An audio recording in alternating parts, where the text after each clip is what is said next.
কত সাধনার রত্ন ধন হলো ধর্ম। ধর্ম কি ছেলের হাতের মোয়া যে গঙ্গায় ডুব দিলে সব পাপ ক্ষয় হয়ে যাবে, নাকি ধর্ম নিয়ে লড়াই করলে স্বর্গলাভ হবে? অথচ কত মানুষ ধর্ম নিয়ে লড়াই করে চলেছে। নিজের ধর্মের ভালোবাসা, পরধর্মে ঈর্ষা বা পরধর্মে ঘৃণা, এর ওপরেই মানুষ বেশ করে ম্যাক্সিমাম মানুষ চলছে। তারা একবারও দেখেনি যে এই লড়াই করতে গিয়ে তারা একটা মূল্যবান জিনিস হারিয়ে ফেলছে বা বাদ চলে যাচ্ছে, যে ঈশ্বর কেন্দ্রিক ঈশ্বরকে তারা বাদ দিয়ে দিচ্ছে ধর্ম নিয়ে লড়াই করতে গিয়ে। কেননা ধর্ম ঈশ্বরের জায়গাটা দখল করে নিয়েছে। তাই ঈশ্বরের জায়গা যদি ধর্ম দখল করে নেয়, তাহলে আপনি ঈশ্বরকে বসাবেন কোথায়? ফলে মহাকাশের শয়তানের তাদের জয় জয়কার হয়ে যাচ্ছে। তারা এই মানুষের দ্বন্দ্বের মধ্যে, মানুষের লড়াইয়ের মধ্যে ঈশ্বরকে যখন মানুষ হারিয়ে ফেলছে, তাদের নিজেদের অজান্তে মহাকাশের শয়তান তাদের অন্তরে ঈশ্বর সেজে বসে পড়ছে, সেদিকে কারোরই খেয়াল নেই। তাহলে আপনি চিন্তা করুন তো, যে শাস্ত্র অনুসরণ করে আপনি কি সত্যকে কারেকশন করতে যাবেন, নাকি সত্যের বেশে, সত্যের কনসেপ্টে শাস্ত্রে যদি কোনো অন্যায় বা ভুল থাকে, কোনো ভুল কথা থাকে যেটা বাস্তবের সঙ্গে মেলে না, যেটা বিজ্ঞানের সঙ্গে মেলে না, সেটাকে কারেকশন করবে। কিন্তু বর্তমান মানুষ, ম্যাক্সিমাম মানুষ শাস্ত্রকে ঠিক রেখে তার অধীনে সত্যকে কারেকশন করতে যায়, যার দরুন অনেক সত্য তাদের কাছে মিথ্যা হয়ে যায়, আর অনেক মিথ্যা তাদের কাছে সত্য হয়ে দাঁড়ায়। তাই সবসময় মনে রাখতে হবে যে ঈশ্বর একজনই, সেই ঈশ্বরকে কেন্দ্র করে এই সমস্ত ধর্মলিপি বা ধর্মের রচনা বা ধর্মের আবির্ভাব ঘটেছে। তা সেই ক্ষেত্রে ধর্মের যে আবির্ভাব বা ধর্ম যে শাস্ত্র, সেটা এমন ভাবে মানুষের মধ্যে বাসা বেঁধে রয়েছে যে শাস্ত্রে যা আছে তারা মনে প্রাণে A to Z সেটা বিশ্বাস করে নিয়েছে। সেটা ভুল থাক আর ঠিক থাক, সেটা বাস্তবের সঙ্গে মিলুক বা না মিলুক। সেই কারণের জন্য দেখা যায় যে ঈশ্বর থেকে শাস্ত্র নয়, শাস্ত্র থেকে ঈশ্বর রচিত হয়ে গেছে। প্রকৃতপক্ষে এটাই ঠিক যে সত্য থেকে শাস্ত্র, ঈশ্বর থেকে শাস্ত্রের আবির্ভাব হওয়া। আপনি যদি দুটোকে দেখেন, একটা সত্য এবং শাস্ত্র, বা একটা ঈশ্বর একটা শাস্ত্র, তাহলে আপনি কাকে কারেকশন করবেন যদি কোথাও দুটোর মধ্যে গড়মিল থাকে? একবার ভাবুন তো, হিন্দুদের ঈশ্বর, খ্রিস্টানদের ঈশ্বর, মুসলিমদের ঈশ্বর, জৈনদের ঈশ্বর, বৌদ্ধদের ঈশ্বর, অন্যান্য সমস্ত যত ধর্মাবলম্বী রয়েছে বা ধর্মের আবির্ভাব ঘটেছে, তাদের সবার ঈশ্বর কি আলাদা আলাদা, নাকি একজন ঈশ্বর? অথচ আমরা বলছি যে ঈশ্বর এক এবং অদ্বিতীয়, একমত দ্বিতীয়। সুতরাং তার কোনো আর অংশ নেই, তার কোনো আর আলাদা কিছু নেই। তাই তাকে দ্বিধা বিভক্ত করা যায় না। তাই ঈশ্বরই এক, যিনি ছিলেন, তিনি আছেন, তিনি থাকবে চিরকাল। শাস্ত্রের যে লিপি, অনেক মানুষ তাদের নিজেদের ক্যাপাসিটি অনুযায়ী এগুলো লেখে, কেননা প্রত্যেক মানুষ আলাদা আলাদা প্যাটার্নের, এবং যে যতটা স্পিরিচুয়াল লেভেলে উঠতে পেরেছে সেই অনুযায়ী ঈশ্বরকে উপলব্ধি করেছে, আর সেই উপলব্ধির কারণের জন্য তারা এই শাস্ত্রের লিপি তারা লিখেছে। তা সেই কারণে কারোর 5%, কারোর 10%, কারোর 50%, কারোর 90% স্পিরিচুয়াল লেভেল মানুষের এক হয় না। সেই কারণে তাদের উপলব্ধিও লেভেল অনুযায়ী হয়। যে যতটা লেভেলে হাই, সে ততটা বেশি উপলব্ধি করতে পেরেছে। তাই তারা যতটা বেশি উপলব্ধি করতে পেরেছে ঈশ্বর সম্বন্ধে বা স্পিরিচুয়াল সম্বন্ধে, ততটাই শাস্ত্রে লিখেছে। এবং দেখা যায় যার স্পিরিচুয়াল লেভেল কম, অথচ সে লিখেছে, সেটা অনেক সময় ভুল হয়ে দাঁড়ায়, অনেক সময় ঠিক হয় না। সেই কারণে অনেক ধর্মবিশ্বাসী মানুষ রয়েছে, তারা সেটা না বিশ্বাস করে তারা ভেবেছে যে ঈশ্বরই সমস্ত কিছু লিখিয়েছে, এবং ঈশ্বর কাউকে দিয়ে সমস্ত কিছু শাস্ত্র লিখিয়েছে। এই বিশ্বাসে তারা চলে আসে। তাই A to Z যা কিছু লেখা আছে, তারা সেই সমস্ত কিছু অন্ধের মতো বিশ্বাস করে চলে। তাই বর্তমানে আমাদের সেই বিজ্ঞানের যুগে আমাদেরকে বিচার করতে হবে, বিচার বিশ্লেষণ করে চলতে হবে যে কোনটা ঠিক হতে পারে, কোনটা ভুল হতে পারে। কারণ আপনি চিন্তা করুন, কয়েকটা বিষয় বা কয়েকটা প্রমাণ আমরা রাখবো যে ঈশ্বর যদি এই সমস্ত কিছু নিজে লিখতেন বা কাউকে লেখাতেন বা কাউকে দিয়ে দিতেন কারোর সাহায্যে, তাহলে শাস্ত্রে দেখা যায় যে অনেক শাস্ত্র পৃথিবীতে রয়েছে। কিন্তু যদি ঈশ্বর করতেন, তাহলে একটাই শাস্ত্র হওয়া উচিত ছিল। সেক্ষেত্রে দেখা যায় যে অনেক শাস্ত্র, সেখানে ধর্মশাস্ত্র একটা হলে সবাই একই সংবিধান মেনে চলবে, একটাই ধর্ম হবে, একটাই সংবিধান হবে, সেটাই হওয়া উচিত। কিন্তু সেখানে দেখা যায় যে অনেক রয়েছে।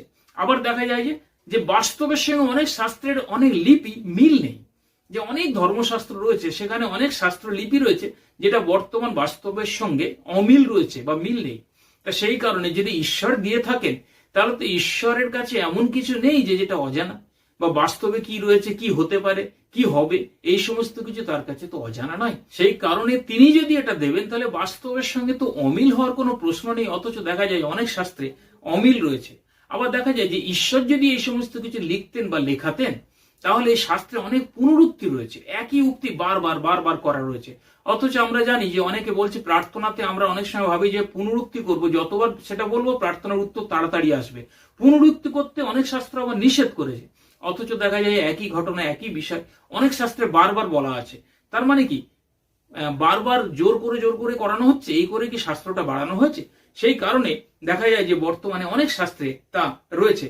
আবার দেখা যায় যে অনেক শাস্ত্রে রয়েছে যেটা হচ্ছে যে কাহিনীটা, যে শব্দটা, যে বাক্যটা অপ্রয়োজনীয় কাহিনী, অপ্রয়োজনীয় কথা সেগুলো লিপিবদ্ধ করা হয়েছে।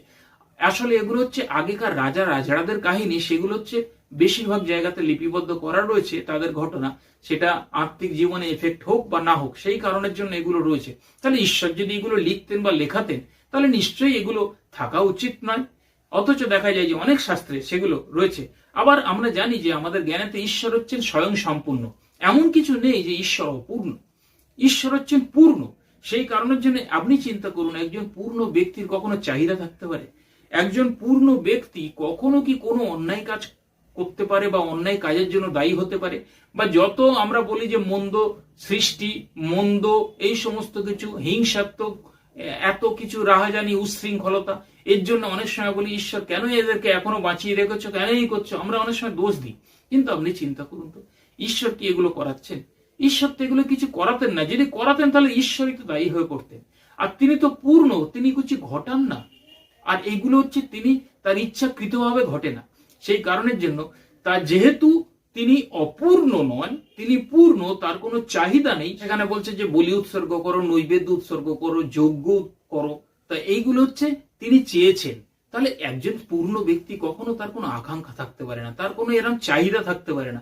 অথচ তিনি অনেক শাস্ত্রে দেখা যায় যে ঈশ্বর এটা চেয়েছে, ওটা চেয়েছে, এটা করতে বলেছে, ওটা করতে বলেছে। প্রকৃত ঈশ্বর এটা কি চাইতে পারে?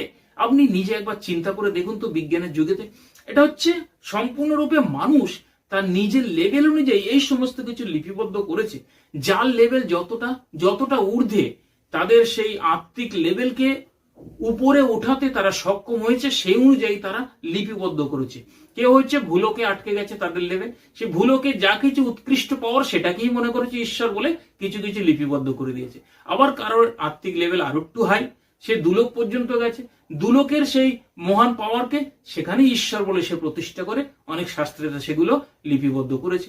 আবার অনেকে ব্রহ্মলোকের পাওয়ার সেই সমস্ত কিছু তারা উপলব্ধি করে তারা আবার লিপিবদ্ধ করেছে। এবারে মানুষে যাদের আত্মিক লেভেল নেই, যারা বুঝতে পারে না, যারা বাস্তবের সঙ্গে এগুলো মেলাবার চেষ্টা করে না, তারা তো কিছুই বুঝতে পারবে না কোনটা কোন শক্তি, কোনটা দুলোকের শক্তি, কোনটা ভূলোকের শক্তি, কোনটা ব্রহ্মলোকের শক্তি, বা কোনটা অবিদ্যা, কোনটা বিদ্যা, কোনটা অপরাবিদ্যা, কোনটা পরাবিদ্যা। এই সমস্ত কিছু তারা কিছুই না বুঝতে পেরে সবই তো ঈশ্বর করান, ঈশ্বর করিয়েছেন, ঈশ্বর এইভাবে করিয়েছেন বলে সবই মেনে নিয়েছে। তাই ঈশ্বরকে তারা সেই বলি দাও, নৈবেদ্য উৎসর্গ করো, এই সমস্ত কিছু বলে তারা মেনে নিয়েছে, তিনি তাদের কাছে ঈশ্বর রূপে দাঁড়িয়ে রয়েছে। তা এই যে তাদের লেভেলের হেরফেরের কারণের জন্য বর্তমানে দেখা যায় যে একটা ধর্মের সঙ্গে আর একটা ধর্মের একটা দ্বন্দ্ব লেগে আছে, লড়াই লেগে আছে। একটা ধর্ম অন্য ধর্মকে হিংসা করছে, ঈর্ষা করছে, নিজেরটা বড় করছে, অন্যেরটা ছোট করার চেষ্টা করছে। সবাই করছে না, তবু এইগুলো ম্যাক্সিমাম ক্ষেত্রে দেখা যায়। তো এইগুলো হচ্ছে নিজের ক্ষতি ডেকে আনছে, এগুলো হচ্ছে যুক্তিহীন লড়াই। তাই এখানে দেখা যায় যে ধর্ম বুঝতে গেলে, সত্য বুঝতে গেলে নিরপেক্ষতার দরকার রয়েছে। নিরপেক্ষতা কিরকম নিরপেক্ষতা? আপনি যদি বেদ বিশ্বাসী হন, বেদে যা কিছু লেখা রয়েছে A to Z আপনি মনে প্রাণে অন্তরে বিশ্বাস করেন, আর আপনার সামনে যদি বেদের কোনো ভুল কেউ তুলে ধরে, আপনি সেই ভুলটা কোনোদিন মেনে নেবেন না। কেননা বেদকে আপনি প্রেম করেন, ভালোবাসেন, মেনে নিয়েছেন, সবকিছু ঈশ্বর দিয়েছেন বলে। কিন্তু সেই ব্যক্তি যদি অন্য ধর্মশাস্ত্রের কোনো ভুল নিয়ে আসে আপনার সামনে, আপনি সহজেই মেনে নেবেন, মেনে নিয়ে বলবেন হ্যাঁ ওদের শাস্ত্র তো ভুলে ভরা। আবার দেখুন, আপনি চিন্তা করুন, আবার যদি অন্য শাস্ত্রের সেই ব্যক্তি, ধরুন বাইবেল বিশ্বাসী একজন, বাইবেলে যদি কোনো ভুল থাকে, তার কাছে যদি বলা হয় যে বাইবেলের এই ভুল রয়েছে, সে কোনোদিন মেনে নেবে না, সে কখনোই মেনে নেবে না যদি সে যুক্তিবাদী না হয়, বিজ্ঞান ভিত্তিক না হয়। অথচ তার সামনে যদি বেদের কোনো কিছু সে ভুল দেখান, আপনি সহজে বলেন হ্যাঁ ওদের শাস্ত্র তো এরকম। নিজের শাস্ত্রকে কেউ কোনোদিন ভুল বলে মেনে নিতে সহজে চায় না। তাই এর ফলে কি হয়, নিজেদের কিরকম ক্ষতি হয়। আর আমরা প্রথমেই আলোচনা করেছি যে সমস্ত শাস্ত্রের কেন্দ্রবিন্দু হচ্ছে ঈশ্বর, ঈশ্বরকে কেন্দ্র করে তৈরি। আপনি চিন্তা করুন, যিনি বেদ লিখেছেন ঈশ্বরকে কেন্দ্র করেই, যিনি কোরআন লিখেছেন ঈশ্বরকে কেন্দ্র করেই, যিনি বাইবেল লিখেছে বা অন্যান্য ধর্মশাস্ত্র লিখেছে ঈশ্বরকে কেন্দ্র করেই। তাহলে ঈশ্বর যদি একজনই হয় তাহলে একজন ব্যক্তিকেই কেন্দ্র করেই। তাহলে যদি যখনই আপনি বেদকে বিশ্বাস করলেন, বাইবেলকে করলেন না, তখনই বেদের যিনি ঈশ্বর, বাইবেলের তিনি একই তো ঈশ্বর। তাহলে আপনি দেখা যায় যে আপনার ঈশ্বরকে সামনে থেকে ভালোবাসছেন, বাইবেলের ঈশ্বরও কিন্তু আপনার ঈশ্বর, সেখান থেকে আপনি পিছন থেকে ভালোবাসছেন না। তা এই ক্ষেত্রে দেখা যায় যে আপনি নিজের ক্ষতি ডেকে আনছেন। আমাদের নিরপেক্ষতার দরকার। যখনই আমরা নিরপেক্ষ হব, মানে শাস্ত্রের একটু বাইরে চলে যাব, আপনি যে শাস্ত্রই বিশ্বাস করুন, ওই শাস্ত্রেরই একটু বাইরে গিয়ে সমস্ত শাস্ত্রকে বিচার বিশ্লেষণ করে দেখুন, সেখানে আপনি দেখতে পাবেন, আপনার চোখে পড়বে যে হ্যাঁ সত্যি এর মধ্যে ভুল রয়েছে, আর আমাদের সেটা স্বীকার করে নেওয়া উচিত। আবার দেখা যায় যে আমরা ম্যাক্সিমাম অন্য শাস্ত্রকে ঘৃণা করি। কোনো শাস্ত্রকে ঘৃণা নয়, কোনো শাস্ত্রকে অবহেলা নয়, কোনো শাস্ত্রকে অন্য চোখে হীন চোখে না দেখে শাস্ত্র থেকে সত্যটা বার করে নিয়ে সেটাই মেনে চলাই বোধহয় বুদ্ধিমানের কাজ। অনেক সময় আমরা নিজ শাস্ত্রকে ভালোবাসি, অন্য শাস্ত্রকে আমরা ভালোবাসতে পারি না।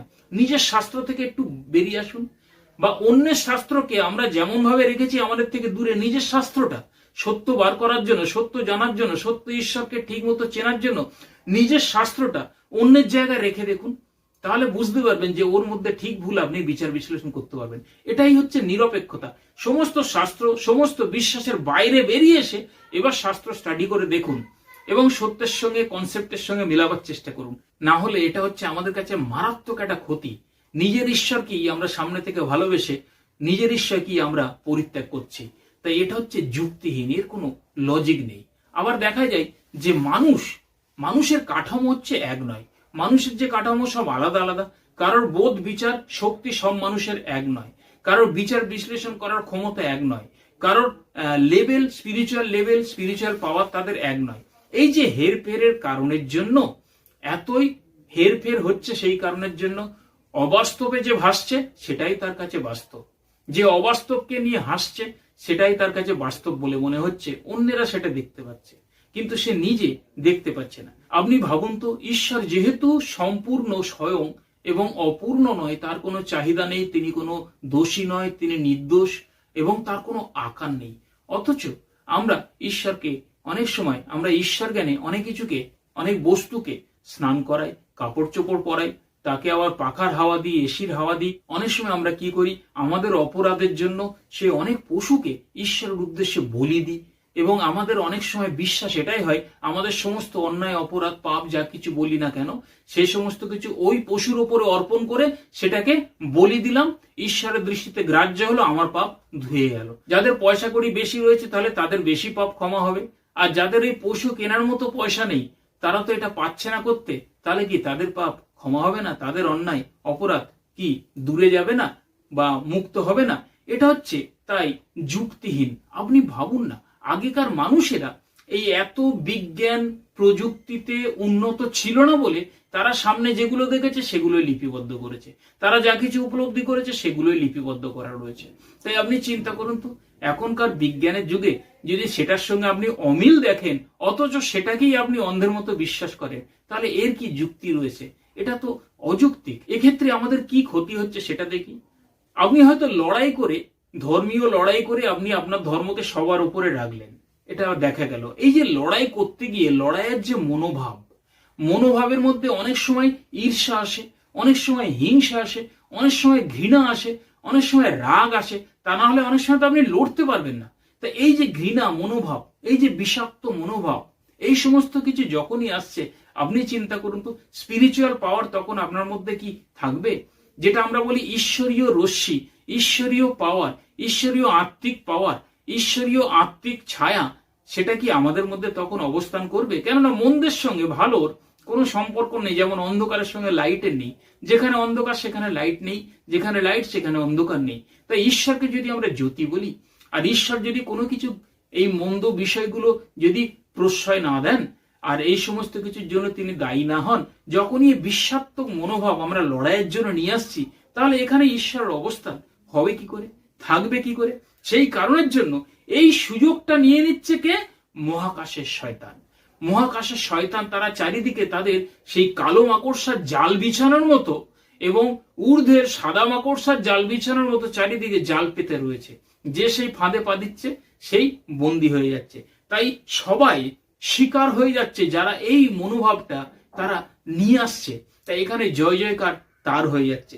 সেই কারণের জন্য এটা আমাদের কারোরই নজর নেই। কখন আমাদের হৃদয় থেকে যদি আমরা এগুলো করি ঈশ্বর সরে যায়, অথচ মানুষ বাহবা দিচ্ছে, সেটা আমরা চিন্তা করছি মানুষ তো আমাকে বাহবা দিচ্ছে, তার মানে আমি ঠিক পথেই আছি। কিন্তু প্রকৃতপক্ষে আপনি চিন্তা করুন, সেই কারণে বলে যে কোটি কোটি সাধুর মধ্যে ধর্ম বোঝে কয়জন। সাধু সাজা অত সহজ, কিন্তু সাধু হওয়া সহজ নয়। এর সমাধান কি রয়েছে?